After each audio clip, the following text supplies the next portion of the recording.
Olá, paz do Senhor para todos, sejam bem-vindos aqui ao canal A Voz que Clama no Deserto e a mais um quadro que é Estudando Juntos, onde estaremos aqui conhecendo o conteúdo da lição da próxima aula que estaremos tratando em sala de aula no que diz respeito à classe dos adultos, tá bom? Então vamos para o vídeo. Uma boa aula para todos, tá bom? Que Deus, por intermédio de Cristo Jesus, nosso Senhor, nos abençoe, tá bom? Vamos para o vídeo.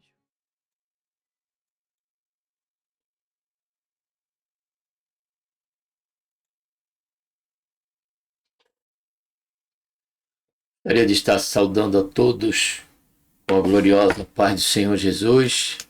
A Ele seja a honra, a glória e o louvor, e também a nossa gratidão por tudo quanto o Senhor tem feito em nossas vidas. Seja bem-vindo aqui no canal Voz que Clama no Deserto e a mais uma programação, tá bom? Se você está chegando pela primeira vez, se você tem estado conosco, ainda não homologou sua inscrição, faça isso, faça a sua inscrição, acione o sininho aí para cada programação aqui você ser notificado. Eu percebi que a irmã Geralda Álvares Campo, ela tomou essa decisão. Como o número não alterou ali de inscrito, então ela era uma inscrita, só que não tinha acionado o sininho ainda. E eu agradeço a Deus pela vida da irmã Geralda, tá bom, irmã Geralda? Que Deus abençoe, e a cada vídeo agora a irmã vai estar recebendo a notificação. Aí vai decidir se é o momento ali para estar conosco ou se vai ver depois, tá bom? A finalidade do sininho, amados, é justamente isso, proporcionar a você uma interação, deixar você atualizado dos acontecimentos aqui no canal a cada programação. Não é que você recebendo a notificação daquele vídeo que está no ar, está entrando no ar, você necessariamente precisa, naquele momento, estar entrando no ar junto conosco.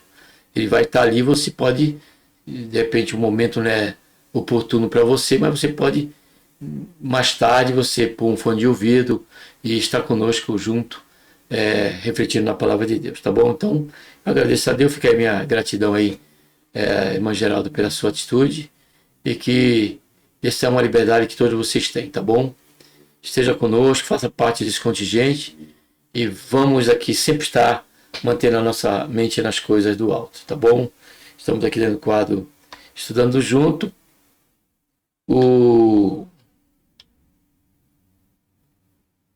Deixa eu só colocar aqui no tema, deixa eu ver, 4. Tema central, desse trimestre é a Igreja dos Gentios, da chamada missionária à consolidação do Evangelho entre os povos. E o tema desta oportunidade é a lição número 4, Então vamos estar conhecendo aí o conteúdo, tá bom? Para tanto, vamos estar orando. Pai, em nome do Senhor Jesus, te colocamos na tua santa e gloriosa presença, pedimos perdão, Senhor, dos nossos pecados, te agradecemos por tua grande salvação, pelo nosso nome está escrito no livro da vida, pela esperança que o Senhor nos concede de que, qualquer momento, Senhor Jesus, o Senhor deve nos buscar para quando o Senhor estiver, nós também venhamos estar junto. E por isso só temos que te agradecer, te suplicar que o Senhor venha nos guardar, Senhor, até esse momento, ou até o momento que o Senhor achar por bem nos levar daqui, Senhor, para perto de Ti. Senhor, faz isso. Abençoa, ó Senhor, ó Pai, também o decorrer deste período que vai estar aqui conhecendo mais o conteúdo da lição dominical, que tem como tema, Senhor, o Espírito nos guia para além das fronteiras, e que o Senhor faça isso em nossas vidas. Que nós sejamos sábios, que o Senhor nos dê sabedoria, ou nos torne sábio, melhor dizendo, Pai, para ganharmos almas. Faz isso, Senhor, porque não há bem maior do que a salvação eterna. Isso pela fé em nome do Senhor Jesus. Em nome do Senhor Jesus, Pai, que nós oramos, te damos graça por tudo. Amém.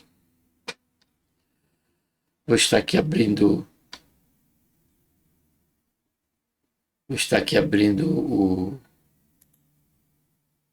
a lição, né? Então, o textuário diz: de sorte que as igrejas eram confirmadas na fé, e cada dia crescia em número. Aqui, já em Atos 16:5, está já falando da expansão, né, e do crescimento da igreja. Observe que está no plural, de sorte que as igrejas eram confirmadas na fé. Então, toda a igreja, primeiro ponto, ela é confirmada na fé. Ela tem que ter como centro do seu culto, da sua liturgia, proclamar o Evangelho e o nome do Senhor Jesus. Proclamar o Evangelho e o nome do Senhor Jesus. Em segundo lugar, esse texto nos deixa claro aqui, nos mostra, né, o cumprimento em andamento da promessa que o Senhor nos deixou, através dos discípulos, falando ao discípulo, dizendo, no Evangelho de João, quando ele disse: eu edificarei a minha igreja e as portas do inferno não prevalecerão contra ela. Porque a igreja, amados, é ir para fora. É ir aí diante dessa porta que Satanás fechou, que o diabo fechou. A Bíblia nos diz em 2 Coríntios, capítulo 4, versículo 4, que o Deus desse século cegou o entendimento dos incrédulos para que não resplandeça a luz do Evangelho de Cristo Jesus nosso Senhor. E nós somos os instrumentos pelo qual o Senhor tem nos levantado e colocado dentro dessa instituição divina que é a igreja, para que nós sejamos instrumentos na mão do Senhor, para manifestar o seu reino e romper essas fronteiras, romper essas portas. E isso já estava acontecendo até hoje.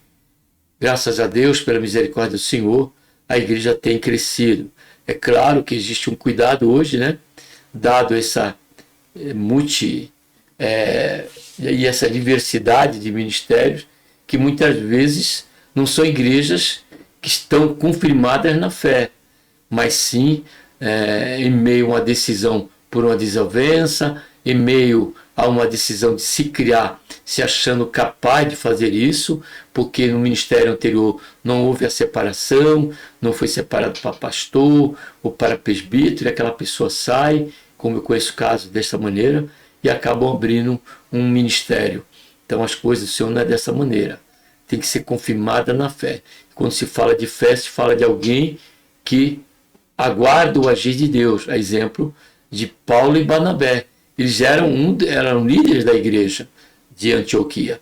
Só que eles não saíram, né, nessa missão missionária enquanto o Espírito Santo não o guiasse, enquanto o Espírito Santo não separasse. A Bíblia diz que estavam ali já há 1 ano. E o Espírito Santo falou: separai para mim. Observe isso. Essa particularidade pela qual a palavra do Senhor nos chama no que diz respeito ao Espírito Santo. Observe que o tema é: o Espírito nos guia para além das fronteiras. Então foi ele que então logo é o Espírito Santo que separa. É o Espírito Santo que capacita e é o Espírito Santo que envia.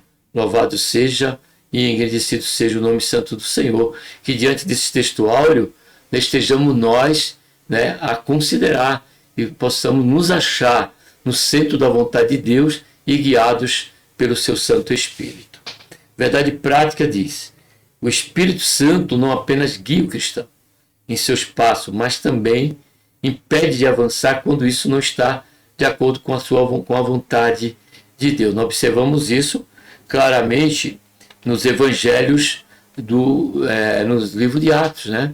Quando o próprio apóstolo Paulo ele foi impedido algumas vezes de ir para um lugar, né, para pregar, de ir para outro, né, até que o Espírito Santo falasse: é por aqui, é até ali que você tem que ir, é para lá que você tem que ir. Observe também essa sensibilidade da igreja de então, dos primórdios, né, que havia essa sensibilidade ministerial da questão do Espírito Santo estar guiando. Isso aqui é um fato, amado, isso aqui é uma realidade.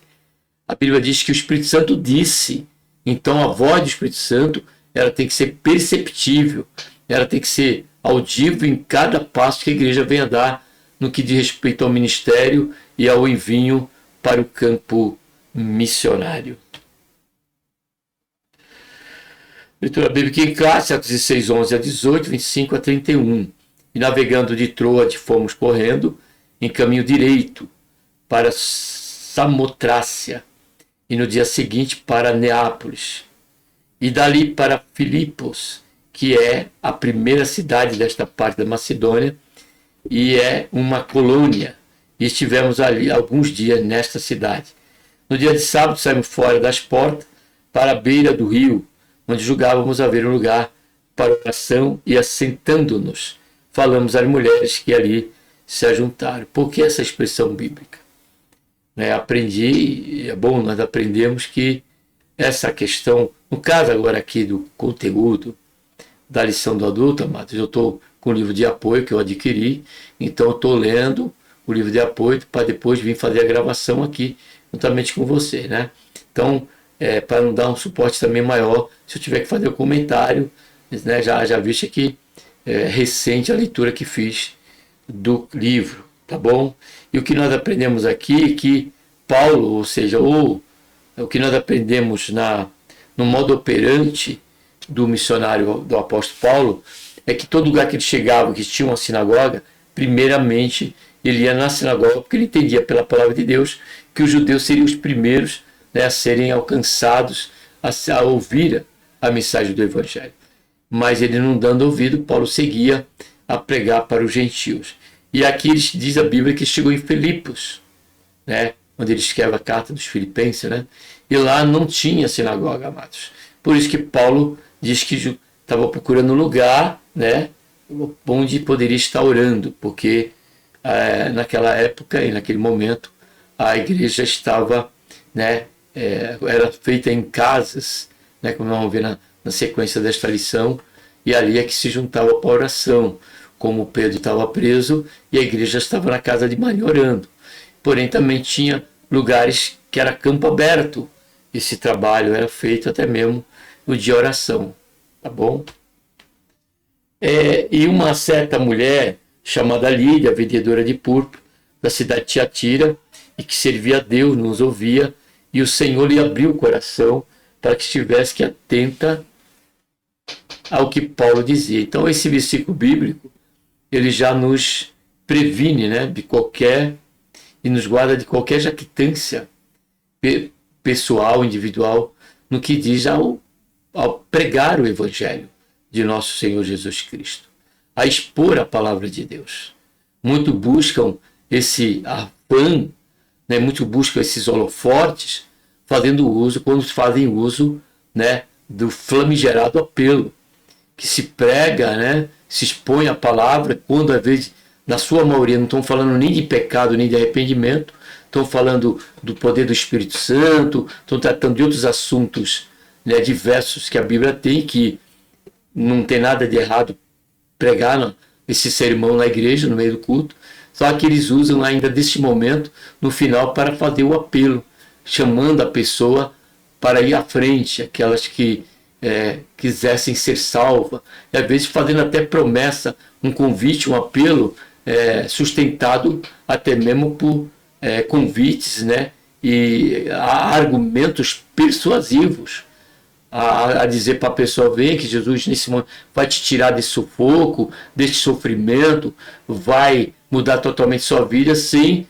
antes ter falado do arrependimento, do reconhecimento dos seus pecados. Então, essa questão desse modismo do apelo, ele começou no século XIX, depois de 900 anos do início da igreja, praticamente. E até antes disso nunca houve.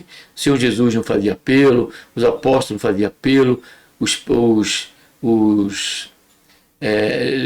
avivalistas não faziam apelo até chegar, né, um determinado avivalista no século XIX. É que começou essa questão do apelo. Então isso aí só faz o quê? É busca de holofote. Quando vai aquele número de pessoas, ainda fica contando, né, o número, né, como fez Davi querendo contar o seu exército. E qual é essa questão? Qual é o alcance disso? Quando a própria palavra de Deus mostra que ao pregar a palavra de Paulo, ao pregar a palavra ali para mulheres, Deus naquele momento observa que tinha mulheres junto ali. E a Bíblia se refere a Lídia, quando diz aqui que Deus abria o seu coração, ali abriu o coração, para que estivesse atento ao que Paulo dizia. Então troque esse nome Paulo por você que tem uma oportunidade de pregar a palavra de Deus. Troque esse nome Paulo por você que é um pastor de uma igreja. Troque esse nome Paulo por você que é um evangelista. Troque esse nome Paulo por você que está sempre envolvido no trabalho evangelístico, da comissão de visita, do culto ar livre. E louvado seja a Deus por a sua vida, por essa atitude. É isso que o Senhor requer de cada um de nós. E espera nos colocarmos como instrumento do Senhor, porque Ele mesmo nos garantiu: abre a tua boca e tu encherei. Porém, coloque no nome de Paulo o seu nome. E entenda que eu e você e nós somos meros instrumentos na mão do Eterno. Somos meros instrumentos na mão de Deus. Ele simplesmente diz: ir por todo mundo e pregar o Evangelho. Ou seja, o agir é dele. A instrumentalidade dele através da nossa vida é dele. O convencimento do pecado é do Espírito Santo. É dele também. Que convence o mundo do pecado, da justiça e do juízo. Então, só vai haver convencimento se a nossa pregação ela for cristocêntrica. Só vai haver convencimento se a nossa pregação tiver mostrar a cruz, a necessidade do arrependimento. Aí não é a sua retórica, não é a minha retórica, não é aquele ou aquela irmã que estiver pregando que o seu potencial, né, de QI escriturístico e da sua pregação que vai convencer o pecador, ou vai convencer uma pessoa, né, à luz dessa necessidade. Mas observe, eu vou levar tudo isso que eu falei até agora para o centro. Ó. Vou levar para o centro, tá bom? Olha só. Nos ouvia o Senhor, e que servia a Deus. Nos ouvia. E o Senhor lhe abriu o coração para que estivesse atenta ao que Paulo dizia. Depois que foi batizado, olha só, ela e a sua casa nos rogou, dizendo: se haver julgado que eu seja fiel ao Senhor, entrar em minha casa e ficar ali, e nos constrangeu a isso. A partir desse momento, os estudiosos, né, a história, ela diz que a casa de Lídia passou a ser uma das congregações, né, onde a igreja, naquela época, ela, em Filipos, uma delas, né, era a casa de Lídia, que era uma congregação ali, que Paulo estabeleceu, né, através dessa serva do Senhor. Louvado seja, engrandecido seja o nome santo do Senhor.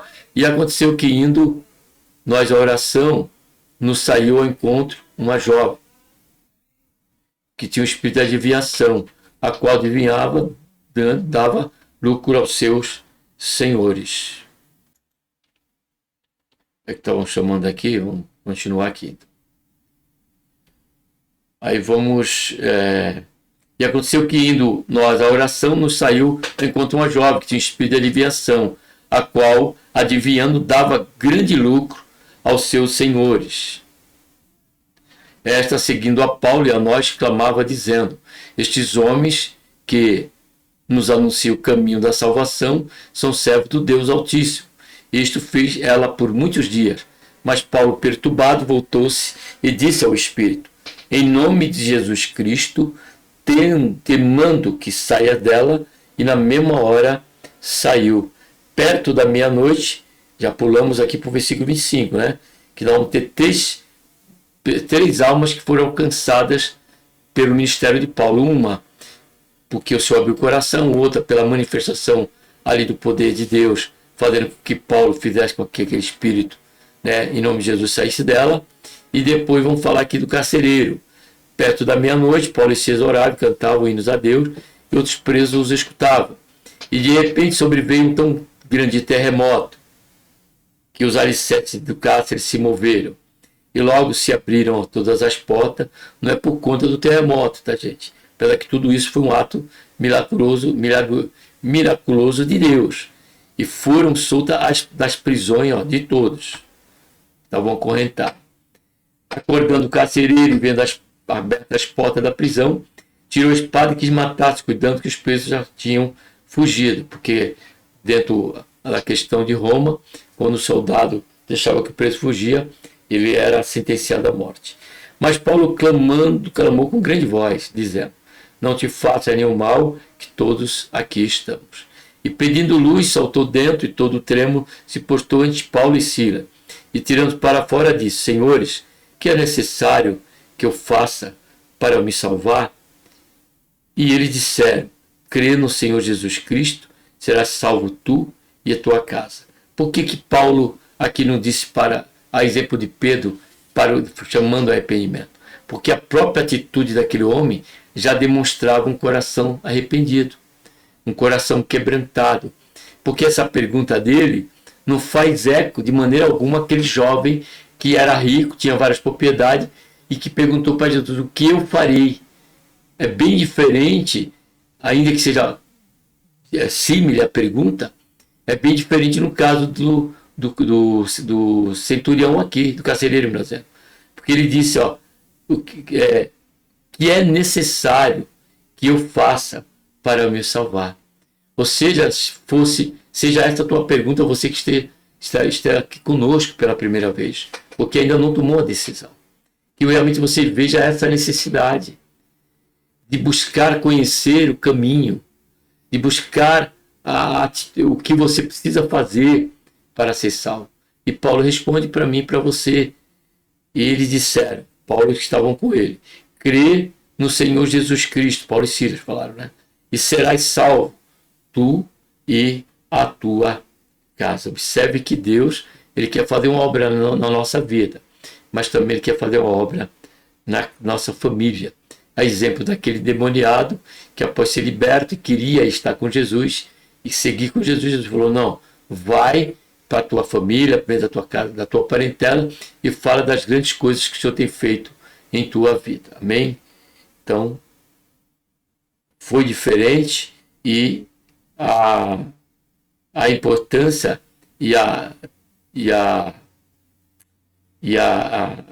o caminho é a fé. Crê no Senhor Jesus Cristo e serás salvo. Não se soma nada, não se tira nada, não se multiplica nada. Não. Crê no Senhor Jesus, e serás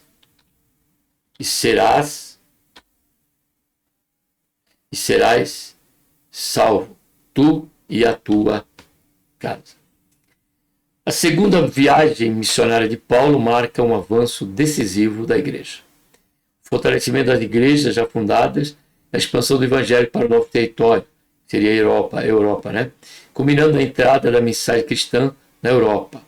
Mesmo diante de conflitos e mudança de rota, o Espírito Santo conduz cada passo, pedindo caminhos e abrindo outros, conforme a vontade de Deus. Esta lição revela o Espírito que nos guia para além das fronteiras, mostrando que a missão avança quando a igreja aprende a ouvir, obedecer e confiar na direção divina. Por isso que Jesus deixou claro, né, que a missão da igreja ela não é uma missão estática. Ele diz: ficar em Jerusalém e até que do alto será revestido de poder, semear testemunha em Jerusalém, Judéia, Samaria e confins da terra. Então, já falava ali do Espírito Santo guiando aí para a fronteira, né? Romper as fronteiras. Ao tentar avançar para a Ásia e para a Bitínia, são impedidos pelo Espírito, aprendendo que a missão não avança apenas por estratégia humana, mas por sensibilidade espiritual, que nós comentamos no começo, né? Que o Senhor nos dê essa sensibilidade a cada ministério, a nossas vidas. Em Troade, Paulo recebe a visão de um varão macedônio e confirmando a direção divina rumo à Europa. Então, é o Espírito Santo que faz. Observe que se o Espírito Santo não guiar, não foi ele o agente que vinha, que dá a direção, será frustrado esse trabalho para onde nós formos. Será infrutífero, porque se está esse lugar dentro de um conceito de impedimento do Espírito Santo, como foi Paulo, aí com certeza não haverá fruto. Observe que ele falou para Paulo não ir para determinado lugar, e Paulo simplesmente obedeceu. É isso que o Senhor espera. Segundo subponto, fé sincera, sensibilidade espiritual e espiritualidade de Lídia. Lídia é apresentada como adoradora de Deus, provavelmente uma gentia temente ao Senhor. Comerciante de púrpura, originária de Tiatira, possuía boa condição financeira, mas não era dominada pelo materialismo. Em Filipos, demonstra sensibilidade espiritual a participar das reuniões de oração. O texto afirma que o Senhor lhe abriu o coração para atender a mensagem de Paulo, revelando que a conversão é obra da graça divina.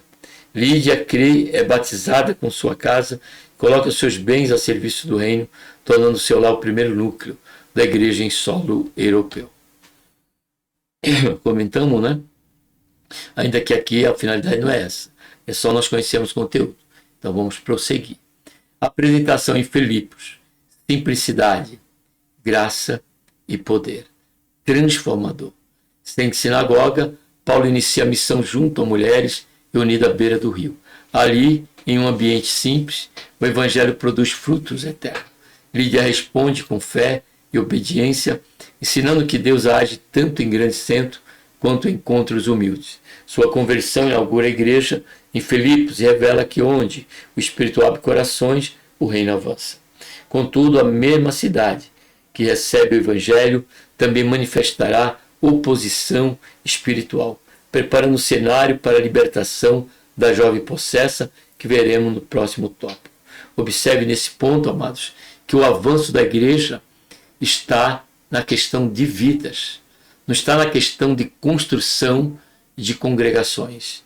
Ainda que isso seja um sinal de crescimento, né, de uma necessidade, oxalá seja isso. Porque simplesmente se fundar, se estabelecer uma congregação no lugar sem qualquer membro, isso aí está indo contrário à regra, né, do que ensina a palavra do Senhor. Precisamos ter um lugar para culto? Precisamos.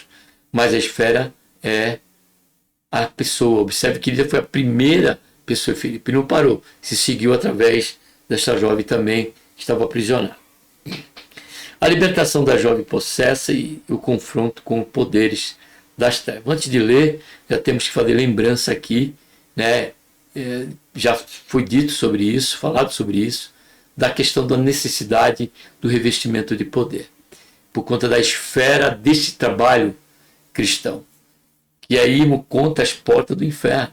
Logo precisamos ser capacitados pelo Espírito de Deus, para este momento.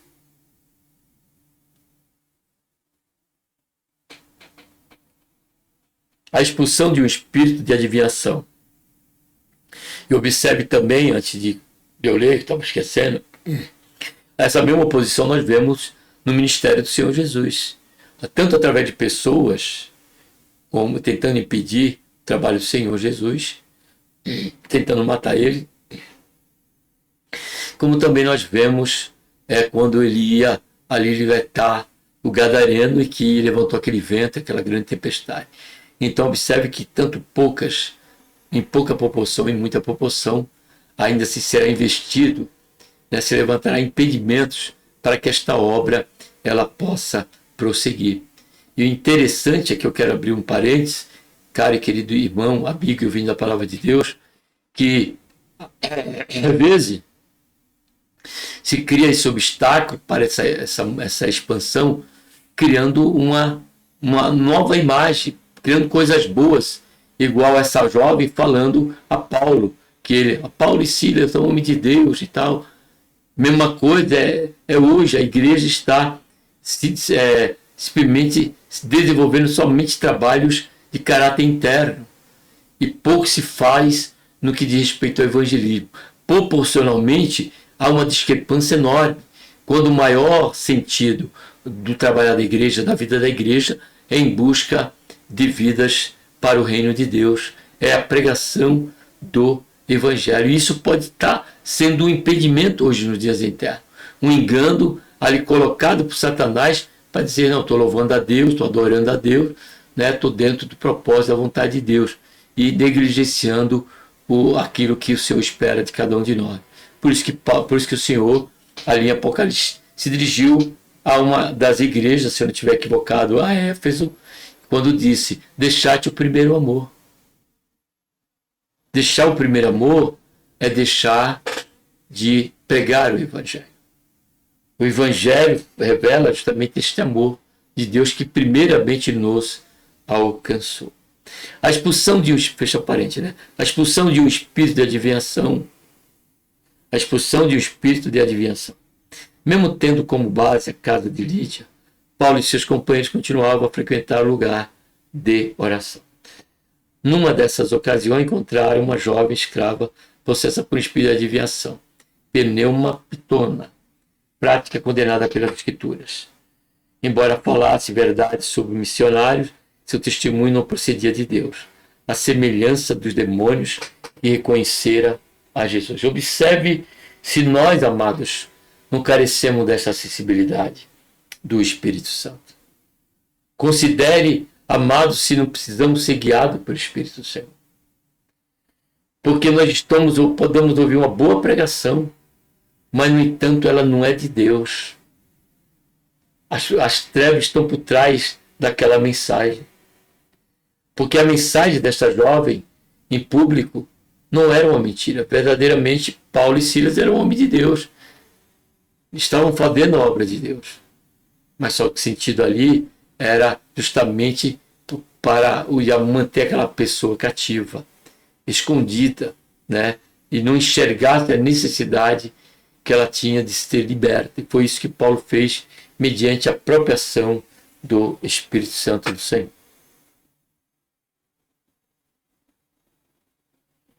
Perturbado, Paulo ordenou, em nome de Jesus Cristo, que o Espírito saísse dela, e a libertação foi imediata, revelando a autoridade do Evangelho sobre as trevas. Como comentamos. A reação dos exploradores e a perseguição injusta.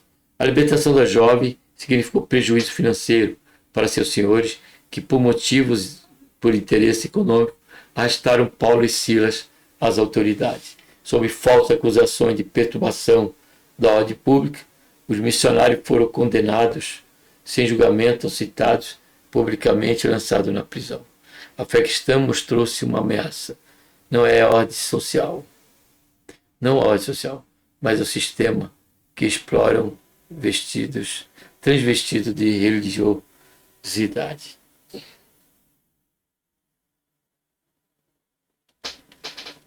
Então tenhamos cuidado com os elogios, né?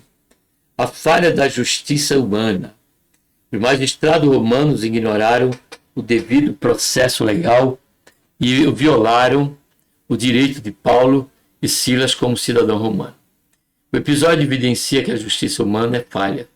Pode ser movida por pressões e interesses, mas isso não frustra os propósitos de Deus. Muitas vezes, o sofrimento do justo se torna instrumento para a manifestação da graça. O crente é chamado a discernir, confiar e permanecer fiel, mesmo quando agir corretamente, resultar em oposição e injustiça. Deus continua soberano, inclusive nas prisões da vida. E é justamente nesse contexto que o Senhor transformará a dor em testemunho, como no episódio da prisão de Paulo e Silas e a conversão do carcereiro. Observe que Deus não faz, amados, e move para que vidas sejam salvas. Aqui no caso desse carcereiro, Deus fez que acontecesse esse terremoto e esse ato de poder de Deus.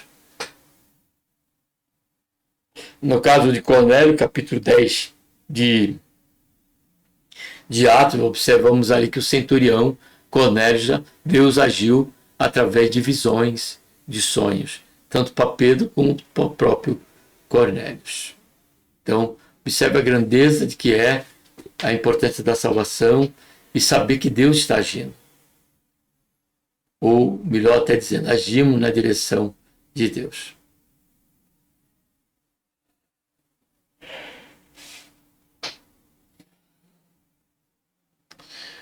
Aí que diz, muitas vezes o sofrimento justo se torna instrumento para a manifestação da graça. Aqui eu vou parar, quero ler com vocês aqui, em 2 Coríntios,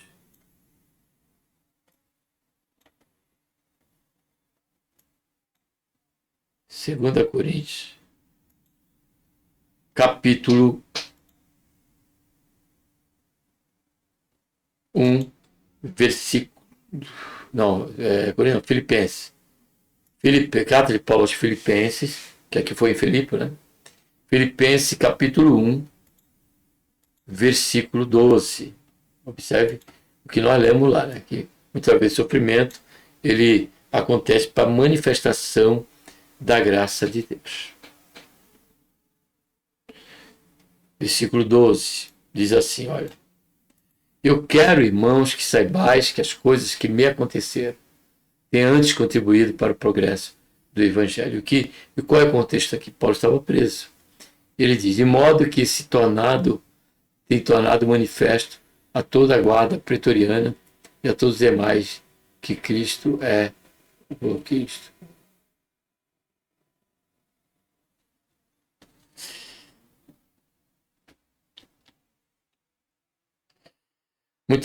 Aqui já lemos, né? O crente é chamado a discernir, confiar e permanecer fiel, mesmo quando agir corretamente resulta em posição e injustiça.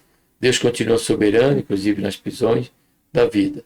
É justamente nesse contexto que o Senhor transformará a dor em testemunho, como no episódio da prisão de Paulo e Silas e a conversão do carcereiro.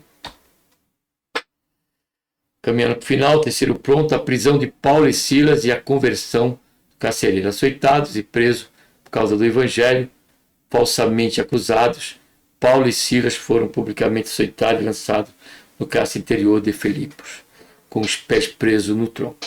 Tratados como criminosos, perigosos, sofreram humilhação, dor e injustiça. O cárcere interior, provavelmente localizado no subsolo, era um lugar de escuridão e sofrimento extremo. Contudo, aquele ambiente de aflição tornou o cenário da manifestação do poder de Deus, mostrando que nenhuma das prisões é capaz de limitar a ação soberana do Senhor. O louvor que abre portas e transforma ambientes. Por volta da meia-noite, mesmo feridos e imobilizados, Paulo e Silas oravam e cantavam hinos a Deus. Eles não murmuravam, eles não buscavam justificativa. Não, diz a Bíblia que eles oravam, né, buscando graça da parte de Deus, algo que Paulo tinha muita intimidade com isso, e também cantavam hinos a Deus.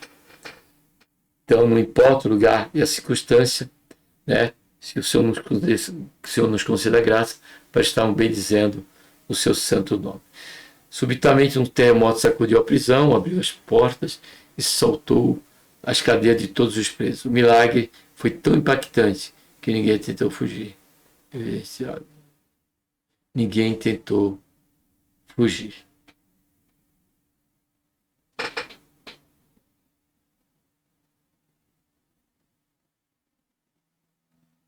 O louvor nascido em meio à dor revelou uma fé que não depende da circunstância. Subitamente, um terremoto sacudiu a igreja, a prisão menor, abriu as portas e soltou as cadeias de todos os presos. O milagre foi tão impactante que ninguém tentou fugir, evidenciando que a presença de Deus gera reverência e temor. Terceiro, a conversão do carcereiro e a vitória da graça. Ao ver as portas abertas, o carcereiro, tomado de desespero, tentou tirar a própria vida, mas foi impedido por Paulo. Profundamente impactado, perguntou: que devo fazer para ser salvo? A resposta foi clara: que no Senhor Jesus Cristo serás salvo.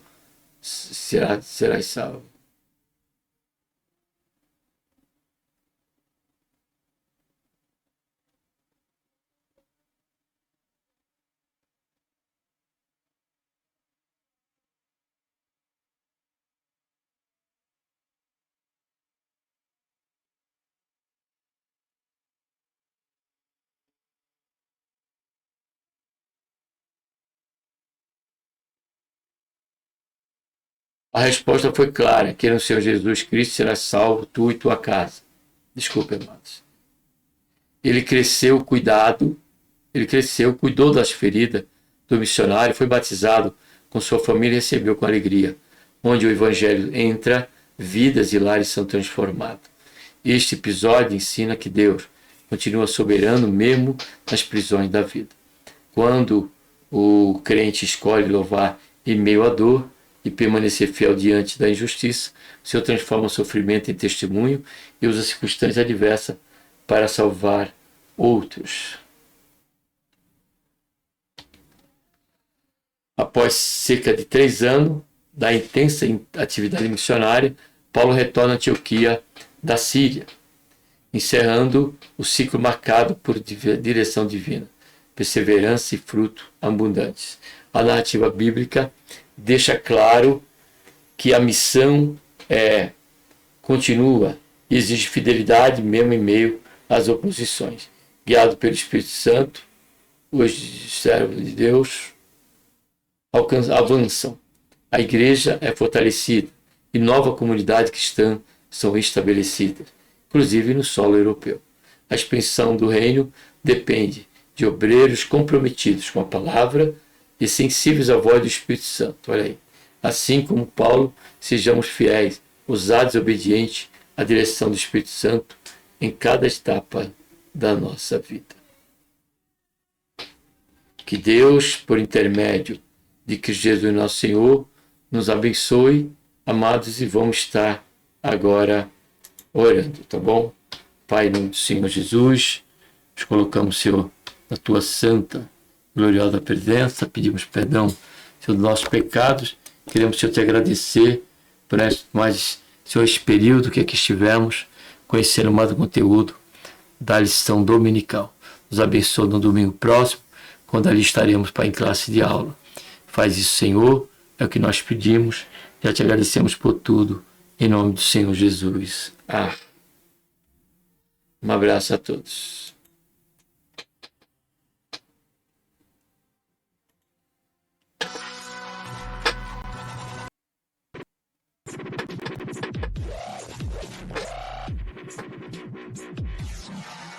Essas sempre estão acima daquelas que fazem parte do nosso dia a dia.